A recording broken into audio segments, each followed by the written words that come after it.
Qala al-muallif rahimahullah wa nafa'ana bihi wa bi'ulumihi wa bi asrarihi fid darin amin ya rabbal alamin. Bismillahirrahmanirrahim.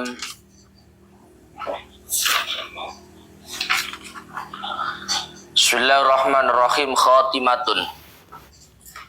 Khatimatun utawi iki iku pungkasan siji. Yahrumu haram bil hadasi sebab hadas. Apa salatun salat wa tawafun lan tawaf. Wa sujudun lan sujud wa hamlu mushafin lan gawa ing mushaf.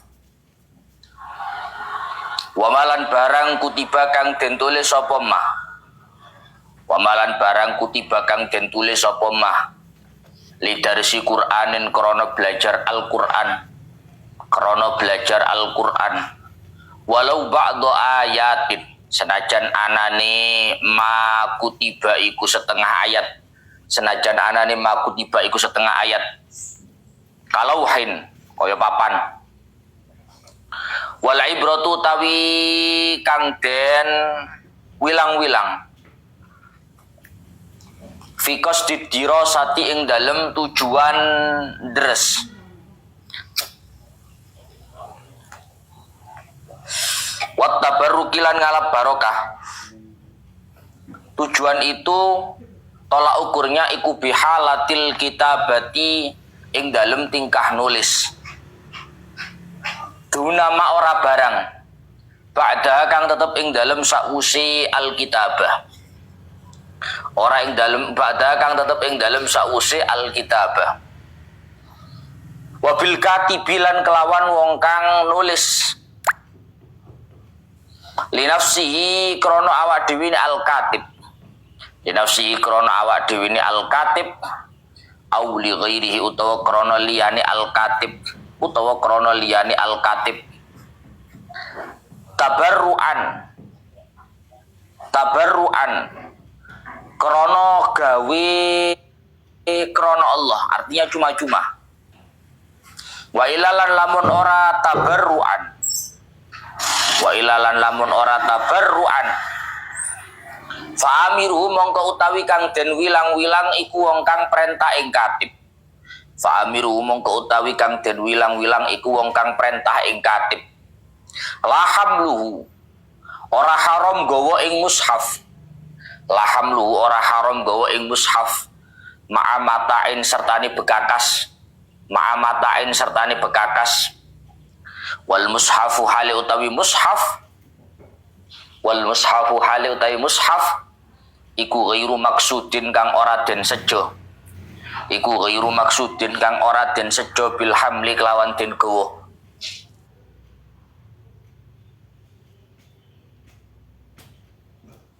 Lan nyekel ing kertase mushaf. Lan nyekel ing kertase mushaf. Walau al-bayadho senajan anane warok iku kang putih. Senajan anane warok iku kang putih. Au nahwi dzarfin utawa sepadane wadah. Utawa sepadane wadah. Uidda kang den cawisake apa dzarf. Kang den cawisake apa dzarf. Lahu krana mushaf. Lahu krana mushaf. Wa huwa fi wa huwa hali utawi mushaf. Wa huwa hali utawi mushaf iku fihi ing dalem dzaraf.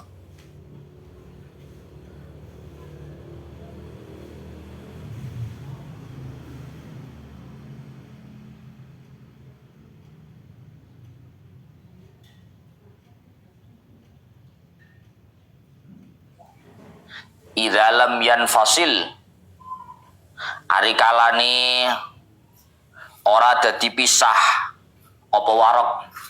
Ari kalane ora dadi pisah apa warok alihi ing atase ud. Alihi ing atase ud. Wala ma'a tafsirin lan ora sertane tafsir. Wala ma'a tafsirin lan ora sertane tafsir. Zada kang munduli apa tafsir. Walau ihtimalan senajan anane ziyadah iku ing dalem kememperane. Senajan anane ziyadah iku ing dalem kememperane. Wala yumna'u lan ora den cegah. Wala yumna'u lan ora den cegah sapa sobiyun lari. Mumayyizun kang wis tamyiz sapa sobi. Mumayyizun kang wis tamyiz sapa sobi. Muhditsun kang hadas sapa sobi. Muhditsun kang hadas sapa sobi. Walau junuban. Walau junuban. Senajan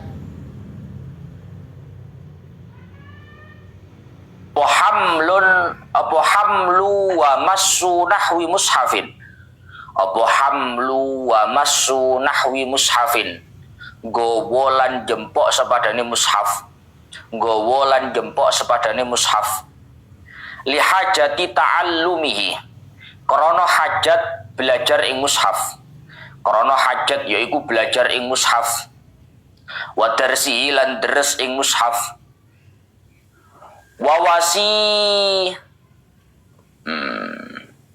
Wawasillatihima lan perantarane ta'allum lan dars.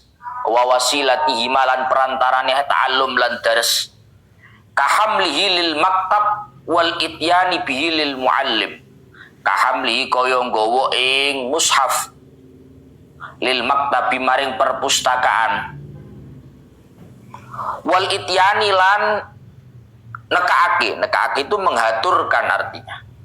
Bihi kelawan mushaf, nekaake bihi kelawan mushaf lil muallimi maring wong kang mulang.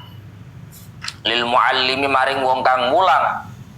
Liyuallimahu drapun mulang sapa muallim ing sobi. Drapun mulang sapa muallim ing sobi minhu saking mushaf. Wa yahrumulan haram apa tamkinu ghairil mumayyizi ngongangake ing lare kang durung tamyiz. Ngongangake ing lare kang durung tamyiz min nahwi mushafin saking sepadane mushaf. Saking sepadane mushaf. Walau ba'du ayatin senajan anane mushaf iku setengah ayat. Wa kitabatuhu bil ajamiyah.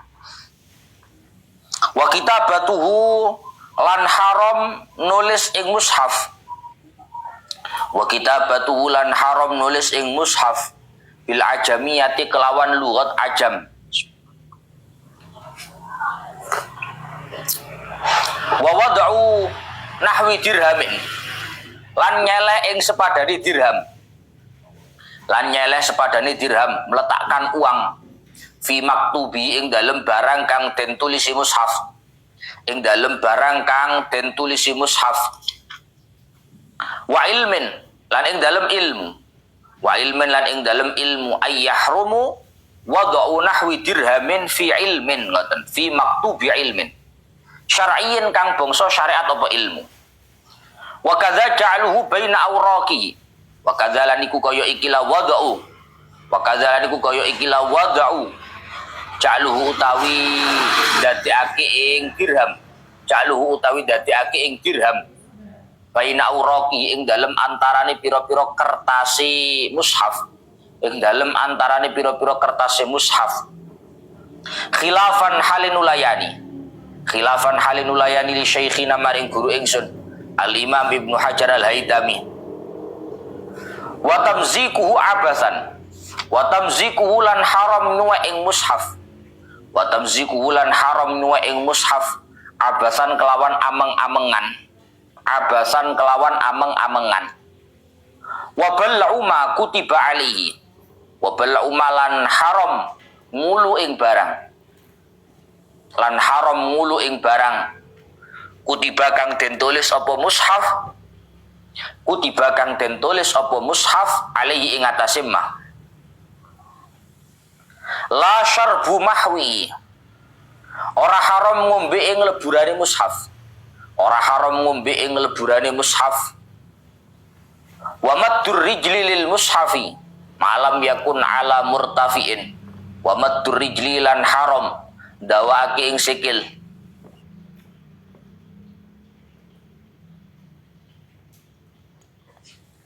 Malam yakun selagine ora ana apa mushaf. Selagine ora ana apa mushaf.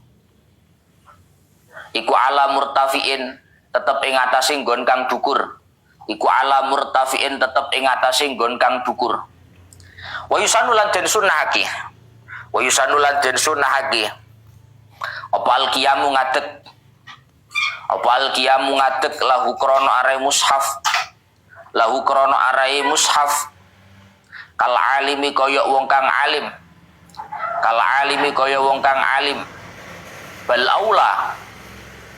Bali utawi qiyam lahu iku luwe utama. Bal aula bali utawi qiyam lahu iku luwe utama. Wa yukrahu harkuma kutiba alaihi. Wa yukrahu lan makruh. Wa yukrahu lan makruh. Apa harkuma ngobong ing barang. Kutiba kang den tulis apa mushaf. Kutiba kang den tulis apa mushaf. Alaihi ing atase ma. Alaihi ing atase ma. Illa li gharadi nahwi siyanatin. Angin krana tujuan sepadani njogo. Illa li gharadi nahwi siyanatin angin krana tujuan sepadani njogo. Fa ghusluhu aula minhu. Kalau memang niat dijaga Qur'annya itu, fa ghusluhu mongko utawi baso ing mushaf. Mongko utawi baso ing mushaf. Iku aula luwe utama. Iku aula luwe utama minhu tinimbang saking harku. Minhu tinimbang saking harku. Wa yahrumu bil janabati. Pun. Sekarang melanjutkan keterangan terakhir.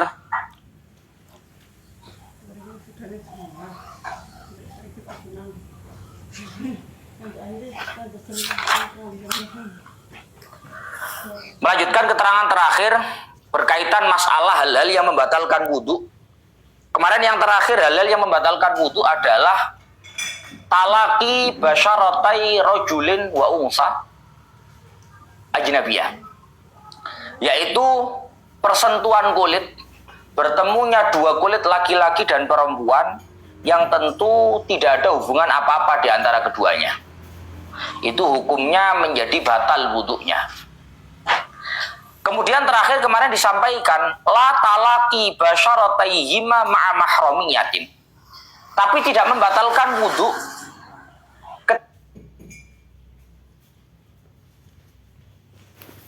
keduanya. Yang tidak membatalkan itu satu-satunya adalah ketika wanita dan laki-laki itu ada hubungan mahram, maka pertemuan kulit itu tidak membatalkan. Ketika ada hubungan mahram. Mahram itu apa, Togus? Mahram itu adalah wanita-wanita yang haram untuk dinikahi. Itu namanya mahram. Mahram itu wanita-wanita yang haram untuk dinikahi. Lah mahram itu ada yang binasabin, au radhain, au musaharatin. Mahram itu ada yang faktornya adalah faktor nasab, faktor hubungan darah. Itu nasab. Jadi wanita itu dihukumi mahram karena ada hubungan nasab, hubungan darah. Contoh, mahram hubungan darah ibu. Ibu itu haram dinikahi. Sehingga kalau persentuhan kulit tidak batal wudunya. Kemudian saudara perempuannya bapak atau ibu. Bibi, bude, bule, sebagai bibi itulah. Saudara perempuannya bapak ibu. Kandung loh ya, bukan sepupu. Saudara perempuannya bapak atau ibu. Baik itu khol atau kholah atau ammah. Bibik dari bapak ataupun bibik dari ibu itu juga mahram. Kemudian mahram juga adalah nenek. Entah dari jalur bapak ataupun jalur ibu. Itu mahram. Kemudian bintun. Bintun itu anak perempuan, itu mahram. Anak perempuan, itu mahram. Begitu juga bintu benin atau bintu bintin. Cucu perempuan itu juga mahram. Cucu perempuan, kamu dia anak dia putu wedok, nah itu salaman ya kamu ya gak batal, cucu kali. Itu mahram dari jalur nasab. Ada mahram itu dari jalur rodok. Memang gak ada hubungan darah, gak ada jalur hubungan nasab, gak ada. Tapi ada hubungan rodok. Misalkan ada seorang laki-laki dulu ketika kecil menyusu kepada seorang wanita. Biar saya cilik nyusu nang kono. Maka yang menyusui itu statusnya adalah ibu rodok. Dinikahi nggak boleh. Anak perempuannya yang menyusui itu namanya saudara rodok. Moro-moro ayu arek iku rek, ternyata ibu ben sing nyusoni awake ndak boleh dinikahi. Karena itu saudara rodok. Ya. Jadi saudara rodok. Saudara perempuannya yang menyusui jadi bibi rodok dan seterusnya. Pokok mahram dari jalur nasab itu juga mahram dari jalur rodok. Paham ya? Paham ya? Saudara perempuan nasab mahram, berarti saudara perempuan rodok juga mahram. Ibu jalur nasab mahram, berarti ibu jalur rodok juga mahram. Sama. Au musaharatin, atau mahram itu dari jalur musaharah. Musaharah itu perjodohan. Hubungan darah tidak ada. Pernah menyusu juga enggak. Tapi musaharah. Ada hubungan pernikahan. Kamu menikah dengan seorang wanita. Wanita ini jadi istri kamu. Istri kamu punya ibu. Mertua perempuan. Ini mahram, bagus, mahram. Tapi saya nggak pernah menyusu ke dia, iya nggak pernah. Tapi saya nggak punya hubungan darah sama dia, iya. Tapi bojomu nyusu nanggono anak wong. Maka perempuan itu menjadi mahram kamu. Karena jalur musyawarah, mertua perempuan. Ya. Begitupun jalur mahram yang lain. Pokoknya mahram itu jalurnya 3 tadi. Kalau nggak nasab, musyawarah. Kalau nggak musyawarah, rodok 3. Yes ya. Sekarang saya tanya. Berarti kalau ada suami salaman sama istrinya, wudunya batal atau enggak? Wudunya batal atau enggak? Batal. Karena seorang suami dengan seorang istri itu bukan mahram. Yes? Karena selama ini banyak di tengah-tengah masyarakat yang memiliki pemahaman bahwa suami dengan istri itu kalau bersalaman enggak batal. Kan sudah jadi mahramnya, Gus. Wong sudah nikah. Mahram apa? Justru yang namanya mahram itu yang haram dinikahi. Justru kamu menikahi dia bukti bahwa dia bukan mahram. Kan selama ini banyak yang seperti itu, Pak. Jadi kalau salaman sama istri nggak batal. Karena itu sudah jadi mahram kamu, sudah dinikahi sama kamu loh. Justru dengan itu dinikahi sama kamu itu haram, Pak. Yes? Itu haram. Lah, kamu sekarang saya kasih tahu. Bahwa mahram itu ada yang sifatnya itu abadi. Ada mahram itu yang sifatnya temporer. Ada tempunya. Mahram abadi itu seperti apa, Gus? Mahram abadi itu ya kayak mahram jalur nasab, ya. Mahram jalur rodok, itu semuanya abadi. Tapi kalau mahram jalur musyawarah, jalur pernikahan, itu yang ada yang abadi, ada yang temporer. Contoh, kamu punya istri. Istri kamu punya saudara perempuan. Kamu boleh menikahi saudara perempuannya istri. Mantu ibu. Kamu punya istri. Istri kamu punya saudara perempuan, ipar perempuan kamu, ipar. Kamu boleh menikahi saudara perempuan istri kamu? Gak boleh. Wa antajma'u bainal ukhtaini illa ma qad salaf. Haram, gak boleh hukumnya. Mengumpulkan antara 2 perempuan saudara dalam pernikahan, gak boleh. Maka kamu tidak boleh menikahi saudara perempuan istri kamu, gak boleh. Ya? Tapi kamu harus tahu bahwa mahram dari jalur pernikahan itu ada yang sifatnya abadi, ada yang sifatnya temporer. Yang abadi apa, Gus? Mertua itu abadi mahramnya. Sehingga misalkan ada seorang laki-laki cerai sama istrinya. Cerai sama istrinya. Mertuanya masih cantik, senop. Mertua aku tak rabi oleh. Mertua saya nikahi boleh tak? Jawabannya boleh apa enggak? Jawabannya boleh apa enggak? Kenapa kok enggak boleh? Kenapa kok enggak boleh? Karena itu ibu mertua, Gus. Ibu mertua kan biyen. Saya kan juga ibu mertua. Putrinya kan sudah tidak menjadi istri kita. Boleh apa enggak? Boleh apa enggak? Kenapa enggak boleh, Ru?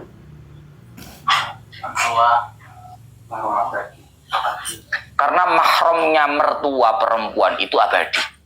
Jadi meskipun anaknya ini sudah cerai dengan kita, mertua itu tetap haram dinikahi. Kemahramannya abadi. Beda dengan saudara perempuannya istri. Itu kemahramannya tidak abadi, tapi temporer. Saudara perempuannya istri itu nggak boleh dinikahi Karena kita menikahi saudara perempuannya. Paham? Saudara perempuannya istri itu nggak boleh kita nikahi karena kita menikahi saudara perempuannya. Tapi kalau saudara perempuannya ini sudah tidak jadi istri kita, kita ceraikan atau dia mati, boleh nggak menikahi saudara perempuan? Paham, Mbak? Boleh nggak? Boleh. Mana nang Jawa itu ono istilah turun ranjang. Mari ngerabi Mbak E mati. Ngerabi adik. Boleh. Loh Gus, katanya mahram. Mahram. Tapi kemahramannya ipar, saudara perempuannya istri, itu temporer. Dengan tidak jadi istri kita, karena mati atau kita ceraikan, maka kita boleh menikahi saudara perempuan yang lain. Paham ya? Beda dengan ibu tadi. Kalau ibu mertua itu kemahramannya abadi, tidak temporer. Terus ya? Yes. Yang jelas, persentuhan kulit antar laki-laki dengan perempuan itu hukumnya membatalkan wudu, kecuali bila mana antara laki-laki dan perempuan itu ada hubungan mahram. Ketemu ibu mertua, salaman tak gak? Salaman, Mbak. Batal gak wudu? Ya gak batal. Oh mahram. Wudunya gak batal, wong mahram. Tapi lek salaman ambil ipare bojo ya batal. Paham, Mbak? Hah? Oh, batal. Itu tidak abadi, itu temporer itu. Walau ishtabahat mahramuhu bi ajnabiyatin mahsuratin falamisa wahidatan minhunna lam yantakid wa kadza bi ghairi mahsuratin 'alal aujah.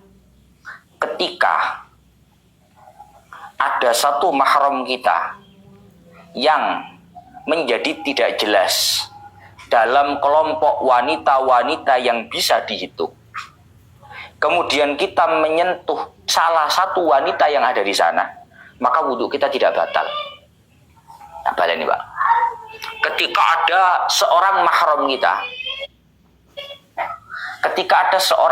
kita, yang berkumpul dengan wanita-wanita yang non mahram dengan kita, tapi jumlahnya bisa dihitung, falamisa wahidatan, kemudian kita menyentuh salah satu dari mereka, maka wudhu kita nggak batal. Contoh ya. Ya sembuh biyen ceritane problem rumah tangga piye raro. Pokoknya zaman kecil wis diomongi karo ibuke. Ada seorang laki-laki sejak kecil diomongi sama ibunya. Nak, kamu punya saudara perempuan. Sekarang ikut keluarganya Pak Haji itu loh. Ya. Ngomongnya ngono tok tapi. Kamu punya saudara perempuan. Saudara perempuan kan berarti mahram. Tapi ikut keluarganya Pak Haji itu. Sing gini gak dikandani. Yang mana saudara perempuan kita gak dikasih tahu. Wes ya. Sampai gede ibu mati. Sing kan ibu sing diare. Wes ya. Kita dewasa, kita satu saat bertemu dengan keluarganya Pak Haji itu. Abah Haji itu. Kita salaman sama semuanya itu. Atau kita salaman sama salah satu wanita yang ada di keluarganya Abah Haji. Pertanyaannya, wudhunya batal atau enggak? Dalam kurung, sangat mungkin satu wanita yang kita salami itu adalah wanita mahram kita. Tapi sangat mungkin juga wanita yang kita salami itu merupakan wanita yang non mahram dengan kita. Pak mesti barang. Maka wudhunya tidak batal. Di bahasa ini, walau ishtabahat mahramuhu bi ajnabiyatin mahsuratin. Ketika mahram kita berkumpul menjadi tidak jelas dalam satu kelompok ajnabiyat, wanita-wanita non mahram, tapi masih bisa dihitung. Sak keluarga Haji kan kira dihitung, Pak. Si mahsurat. Kemudian kita menyalami salah satu, maka hukumnya tidak batal. Wa kadza bi ghairi mahsurat 'alal aujah. Begitupun kalau mahram kita itu serupa dalam wanita-wanita yang tidak bisa dihitung. Lek kan keluarga Haji saya kena dihitung enggak, Pak ya? Iki gak wanita-wanita sudah tidak bisa dihitung. Aku dulur wedok asline minggat pian. Minggat nang ndi, Bu? Nang Malang kon. Loh, Malang enggak sak lepek rek. Cara wong wedoke ghairi mahsurat, tidak bisa dihitung. Kalau misalkan saya bersalaman dengan wahidah minhunna, batal apa enggak, Gus? Enggak batal. Tidak batal. Alal aujah, menurut qauli aujah. Ya kurang lebihnya begitu. Kejadian ngono kuwi kan enek. pasti enak. Hah? Wong sampe dulur dhewe gak ero. Iku cerita wong urip normal mesti ero. Akeh cerita gak normal ku akeh donya yang gitu. Lho kowe dikandani gak percaya. Broken home itu banyak. Gak ero dulure. Lu dikandani delok film tamangane cek ero ya. Kalau delok Indosiar ero ya. Hah? Ya Allah. Ternyata yang kucintai adalah saudara perempuanku. Ya boleh ngono. Hah? Lho ngono kuwi tenanan lho dikandani kok ora percaya. Pun wala yartafi'u yakinu wudu'in aw hadatsin bi dhanni dhiddihi wala bisyakki fi al-mafhumi bil aula fayakhudhu bil yakini istishaban lahu. Ini yang sudah berkali-kali saya sampaikan. La yartafi'u yakinu wudu'in. Keyakinan punya wudu tidak bisa digeserkan. Aw hadatsin. Keyakinan dalam kondisi tidak punya wudu artinya batal hadas juga tidak bisa digeserkan. Bidonni diddihi. Hanya karena ada keraguan tentang kebalikannya. Wes? Asari mau yakin. Asari tadi yakin. Saya ya Asari tadi yakin sudah wudu. Mau ngaji wudu. Yakin wudu. Setelah itu ngaji sampai maghrib. Begitu maghrib ragu-ragu, batal nggak ya? Ngentut gak ya? Pertanyaannya, kamu harus wudu apa? Enggak. Karena keyakinan kamu punya wudu tidak bisa digeserkan hanya dengan keraguan batal. Kan yakin wudu, wudunya 100%.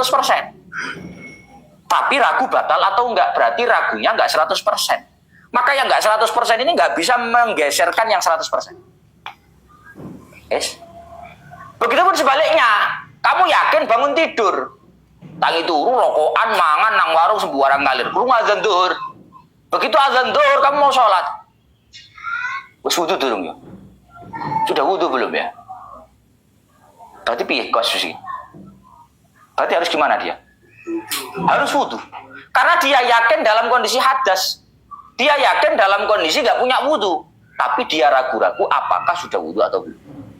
Yes. Iku jenenge apa jenenge ku ya Allah ya Rabbi ya Karim. Apa kok edahnya? Al yakin la yuzalu bisyak. Keyakinan itu tidak bisa digeserkan hanya dengan keraguan. Beda lek yakin sampai yakin. Aku yakin mari wudu Gusmu. Tapi yo yakin mari ngebret, ya berarti wudu. Loh Gus, kok keyakinan wudunya digeser? Iya, wong keyakinan hadasnya juga yakin. Beda itu. Al yakin la yuzalu bisyak. Wes. Paham ya? Kaidahnya begitu pokoknya. Kalau kamu mengalami keraguan punya wudu atau enggak, batal atau enggak, maka yang diambil adalah yang yakin. Sama dengan sholat. Sholat ragu-ragu 2 atau 3. Berarti 2-nya sudah yakin. Dapat 2 rakaatnya yakin, dapat 3 rakaatnya enggak yakin. Maka yang harus diambil yang ya. Kan mana Pak? Saya dapat 3, dapat 4 ya. 3-nya yakin, enggak mungkin 2. Tapi 4-nya yang belum yakin. 3-nya yakin, yang 4-nya belum yakin. Berarti diambil yang yakin, yang 3. Maka harus nambah 1 rakaat. Begitupun sama dalam kasus ini. Saya wudu lagi apa enggak Gus? Loh, lah kamu kasusnya gimana? Kalau kasusnya kamu yakin punya wudu, tapi ragu batal atau enggak, berarti punya wudu. Tapi kalau kamu yakin batal, kemudian sudah wudu atau belum, berarti kamu harus wudu. Karena yakin enggak punya wudu. Gitu loh. Intinya kaidahnya begitulah. Khatimatun. Yahrumu bil hadasi salatun. Wa tawafun, wa sujudun, wa hamlu mushafin, wa ma kutiba lidarsi Qur'ani. Sekarang pembahasannya tentang penutupan pembahasan masalah wudu. Yahrumu bil hadas. Ketika orang dalam kondisi hadas kecil, artinya wudunya batal, haram melakukan beberapa hal. Haram itu dosa, Pak.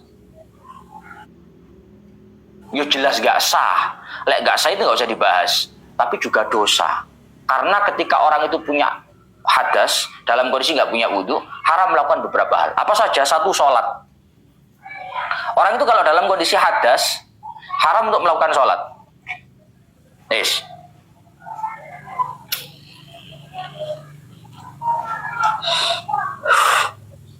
Dadi kowe lek batal, Pak, ora usah maksa sembayang.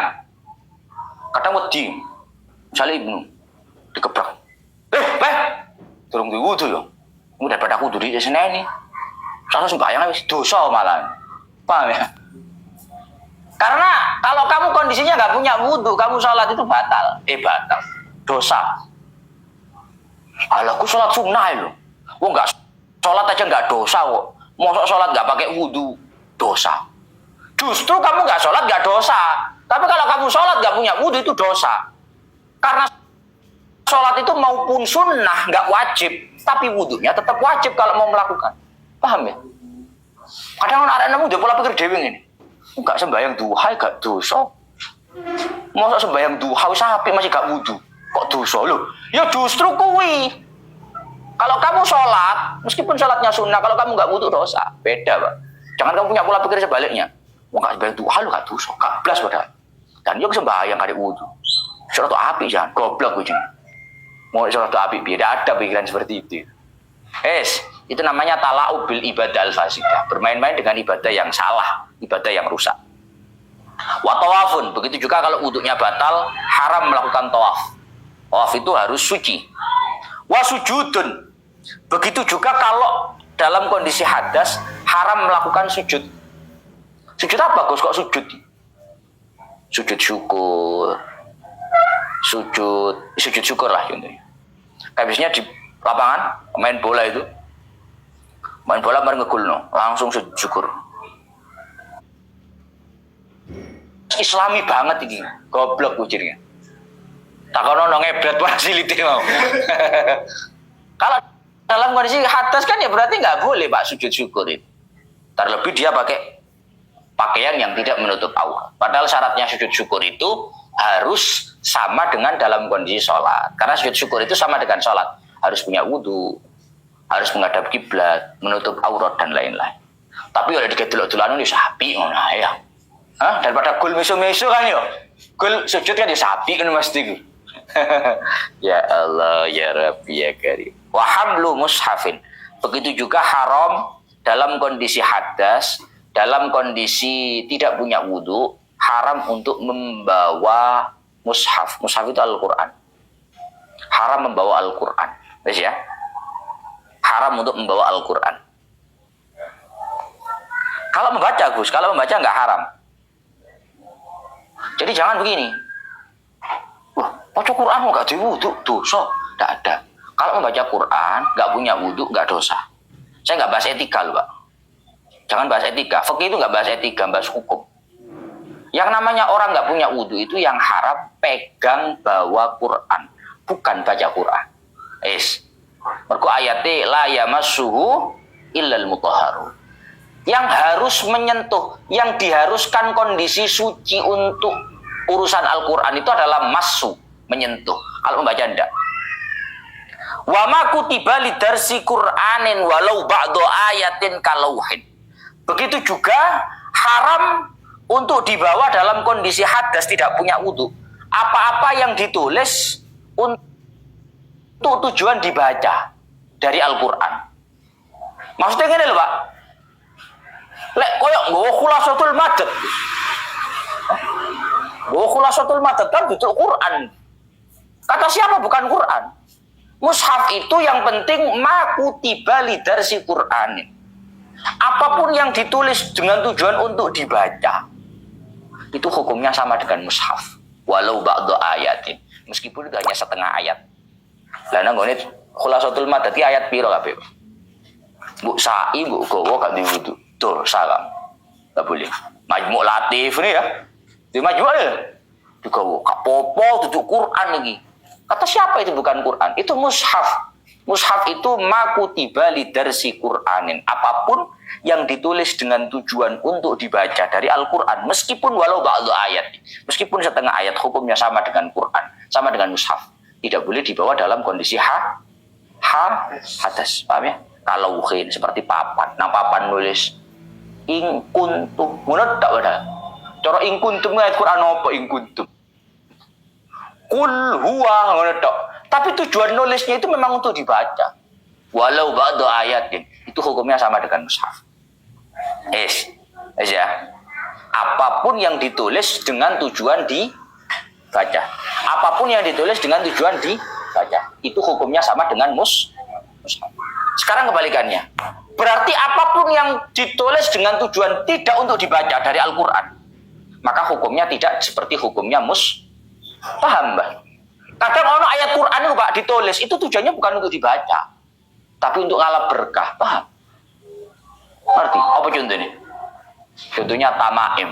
Tamaim itu jamaknya tamimah. Kamu tahu tamimah? Ngerti tamimah? Tamimah itu jimat. Ngerti jimat, Mbak? Paruh kalungan ini. Orang ngene kalungi ireng. Itu tulisannya kan Quran, Pak, di dalamnya. Yo gak semuanya Quran, tapi ada sebagian ayat Quran. Ya itu dibawa, Gus. Lah aku mesti ngentut ya, Gus. Hah? Lepas di wudu, lepas ngentut. Berarti gak boleh saya bawa itu. Lah itu tadi kembalinya. Bahwasannya Al-Quran itu hukumnya seperti hukumnya mushaf, yaitu haram dibawa ketika batal, ketika ditulis dengan tujuan dibaca.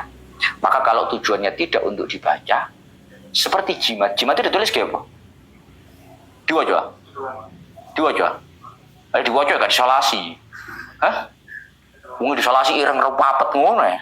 Itu tidak untuk dibaca, tapi itu untuk tabarruk. Itu untuk apa namanya? Untuk ngalap berkah. Maka kalau itu meskipun dibawa dalam kondisi hadas tidak haram.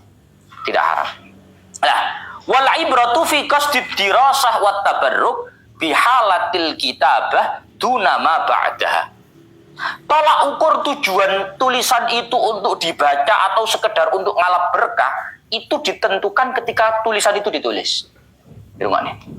Tolak ukur tulisan itu tujuannya dibaca ataukah diambil berkahnya itu ditentukan pada saat ditulis. Wah, nulis apa tujuannya? Karena kadang tujuan itu berpindah, Pak. Wah, ditulis karepane nulis kayak jimat, kayak ngalap berkah. Kok api tulisannya? Kayak pajangan wis, kayak wacan-wacan. Paham ya? Berarti hukumnya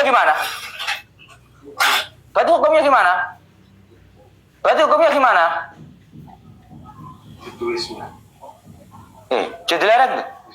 Ada orang nulis, karepane nulis jimat, nulis ayat Al-Quran tidak untuk dibaca, tapi untuk diambil berkahnya. Begitu ditulis, ternyata tulisannya bagus. Emang kayak jimat itu tulisan biasa welek, menceng-menceng. Api, kayak wacan-wacan ya wis, untuk dibaca aja wis. Berarti hukumnya gimana? Berarti nggak harus wudhu ketika dibawa. Karena yang dijadikan tolak ukur tujuannya itu adalah ketika ditulis. Dunama ba'da. Tidak tujuan setelah. Karena kadang niatan itu berubah. Begitupun sebaliknya. Nulis Quran, soalnya tirakat. Nulis Quran, tulis kok welek. Hah? Kadung nulis kok welek tulisannya. Kayak jimat dibuntel misalnya. Kayak kalung kayak jimat. Gimana, Gus? Sama hukumnya. Haram dibawa ketika dalam kondisi hadas. Karena tujuan ketika penulisan itulah yang ditentukan. Itulah yang jadi tolak ukur. Wabil katibi li nafsihi aw li ghairihi tabarru'an. Begitupun tolak ukur tulisan itu tujuannya kemana, itu ditentukan oleh yang menulis. Kalau dia menulis untuk dirinya sendiri, maka tergantung niatan dia. Tapi kalau tujuan dia itu nulis untuk orang lain, maka dilihat cuma-cuma atau dibayar. Tuh nih. Ada orang nulis. Ya sakar mesti nulis lo tujuannya apa? Oh, enggak bisa. Kalau dia nulisnya cuma-cuma, maka tolak ukur niatnya ada di dia. Tapi kalau dia nulisnya dibayar, maka niatnya tergantung yang kan dia kok pulpen tok, Mbah. Hah? Sing duwe niat kan sing bayar. Kalau yang bayar itu niatnya untuk dibaca, berarti mushaf. Kalau tidak untuk dibaca, bukan mushaf. Kurang lebih begitu. Paham? Kok misalnya bener-bener ada duit, ada uang, ada ayat Quran nih, Pak, masih separuh. Haram lah kayak gitu. Di kondisi gak diwudu. Ya tergantung penulisannya untuk apa. Tulisan ngono yo karepan cek barokah. Oh yo. Kayak nulis khot. Iya sama. Nulis khot itu ya, nulis ayat Quran khot itu.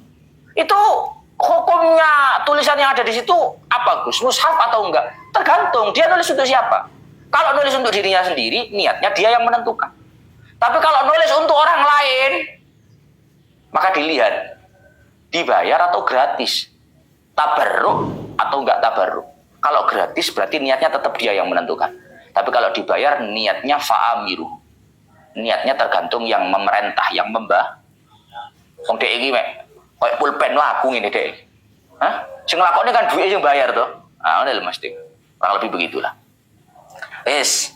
La hamluhu ma'a mata'in wal mushafu ghairu maksudin bil hamli. Tapi tidak haram membawa mushaf bersama dengan barang-barang yang lain, sedangkan tidak ada tujuan murni hanya membawa mushaf. Rungokne. Begitu juga tidak haram membawa mushaf bersama dengan barang-barang yang lain, sedangkan dia tidak ada niatan semata-mata membawa mushaf. Ibnu tasih tentara kan sing sembarang kali Mbak ya. Ono roti sing gak kena dicokot barang ae. Ono roti gak kena dicokot. Ono pistol. Hah? Ada semuanya pokoknya, banyak. Ada seragam, ada mushaf kecil. Sudah siap setiap hari memang di tas itu.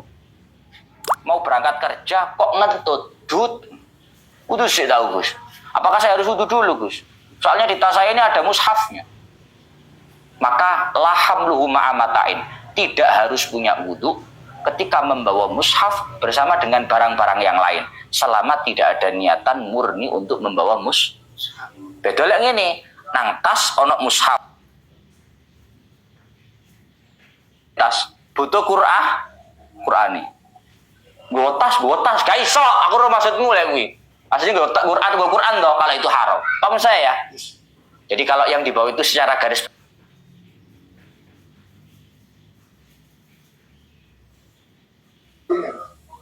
Oh, sabar. Wa maswarakihi walau al-bayadha au nahwi dharafin uidda lahu wa huwa fihi. Begitu juga haram ya Allah ya Rabbi ya Karim. Begitu juga haram menyentuh kertasnya mushaf meskipun area yang putih-putih. Kitab iki lho, Pak. Kitab kan juga belum kayak disoi tinta ngono kan gak ya. Hah? Kitabnya loh, kan tidak seperti kertas disoi mangsi yoga. Ada yang putih-putih nih. Putih itu artinya bersih, tidak ada tulisan mushaf. Gus, apakah bagi orang yang dalam kondisi batal gak punya wudu, yang haram untuk membawa dan menyentuh mushaf, itu haram menyentuh yang tulisannya, ataukah yang putih-putihnya pun gak boleh? Misalnya ono uang khataman ya, ada orang khataman, ono angin nih, ono kipasi, jadi Quran ini berbiber. Ya. Akhirnya aku ngentut rek, tak rewangane tok ngerewangi nyakeli Quran ini, jaga miber. Saya bantu biar Qurannya tidak terbolak-balik. Tak cekelane pojokane tok. Ya. Ujung pojok itu Pak, yang nggak ada tulisannya itu loh. Ini tok. Haram nggak Gus? Haram. Wa maswarakihi walau al-bayadha. Haram bagi orang yang dalam kondisi batal wudu untuk menyentuh mushaf meskipun area-area yang putih bersih dari tulisannya. Apa-apa bahas ngono. Wong gowe lho gak oleh. Gowe nyekel tulisane ta. Hah? Si menjekel kan kulitane to. Haram, tidak boleh. Maswarakil mushaf walau al-bayad. Menyentuh kertasnya mushaf meskipun area yang enggak ada tulisannya. Paham? Au nahwi dharfin lahu uidda lahu wa huwa fi. Ataupun menyentuh semisal wadah di mana mushaf itu memang disiapkan di dalamnya. Biasanya Quran itu ono Quran juz-juzan, ngerti ya? Ngerti Quran juz-juzan? Iku ono wadah itu ya. Hah? Ono wadah itu. Ya ono sing teko kulit, ono sing teko kerdus kaku kae macam-macam. Aku nyekel wadah iku oleh tak? Tidak boleh. Itu namanya dhorof, itu namanya wadah yang memang dipersiapkan untuk mushaf, mushafnya diletakkan di dalamnya. Tidak boleh kamu. Aku gak nyekel Quran nih, kulitnya sudah cekel gini. Wadah itu tidak boleh, sama hukumnya. La qalbu waraqihi bi'udin idza lam yanfasil alaihi. Tapi tidak haram untuk membalik kertasnya mushaf dengan semisal kayu selama mushafnya tidak terpisah bersama dengan kayu. Mohon maaf, kamu batal ya. Hataman batal. Aduh Gus, sekali mari ini Gus, kau wasal wudu terus. Panjang sini tuh ngepret deket mau ya. Gus wudu terus aku. Itu sehari titik, gak wudu aku. Kan kalau baca Quran gak wudu gak apa-apa tuh Pak. Gak dosa. Saya gak membahas adab lagi-lagi. Saya gak bahas adab, saya bahas fikih. Membaca Al-Quran dalam kondisi gak punya wudu kan gak apa-apa. Bocor. Kurang titik Gus. Butuh malik ya. Butuh membalik mushaf. Kalau dibalik begini kan dosa Pak. Menyentuh ya, meskipun yang putih. Kali titik kan gak oleh mau sanjari ya. Apakah boleh kalau saya baliknya nggak pakai badan saya, tapi pakai alat bantu? Ya, itu loh penunjuk studi ngarek ngaji loh Pak. Nah, karena studi ngarek ngaji ini ya, buyang bro. Studi ngarek ngaji loh. Tak balik gini ngono lah Gus gini, seret. Boleh. Selama apa? Selama lam yanfasil alaihi. Selama mushafnya itu tidak infisal, tidak terpisah di atas mushaf. Ya? Selama tidak terpisah di atas mushaf. Artinya tidak terpisah di atas mushaf itu gimana? Nah ini juga dijelas no. Alladzi yadhar qala al-allama al-Qurdi alladzi yadhar min kalamihim annal waraqatal musbatah la yadurru qalbu binahwil udi mutlaqan. Kalau kertasnya Quran, kertasnya mushaf itu pakem, ngerti pakem yo. Kok ini kan pakem tuh, Pak. Diwalik ini kan gak ngaraudel tuh. Kalau ini dibalik dengan kayu, ini enggak apa-apa secara mutlak, tidak haram. Tapi kalau kertasnya mushaf itu tidak pakem, kok kitab kurasan lho, ngerti kitab kurasan ya? Maka kalau itu boleh dibalik dengan kayu selama tidak terpisah dengan kayu. Lek kitab kurasan, model kitab kurasan, Quran tapi model kitab kurasan ya. Diangkat ngene kok otol. Dosa. Bisa dipahami? Lu paham? Lu enggak begitu, saudara. Enggak begitu, saudara. Kamu enggak tahu kitab kurasan toh? Ini kan kitabnya jilitan toh, ini kan nempel toh. Ini mau kamu balik bagaimanapun, nggak akan kertas ini ikut kayu, nggak mungkin. Nggak akan ikut ini, nggak mungkin. Nggak mungkin ikut. Bisa kamu narik kertasnya sampai utul loh, kan nggak mungkin. Tapi kalau ini nggak nempel begini, nggak dijelit nang ini, coplokan. Ini kalau kamu angkat dengan kayu, kan mungkin kertasnya akan lepas dari rangkaian yang lain, terbawa dengan kayu. Itu yang haram. Mana catatan ini selama tidak infisol dengan ikut kayunya, kurang lebih begitulah. Pun wala ma'a tafsirin sak menten lanjut besok ila akhir wallahu a'lam bissawab.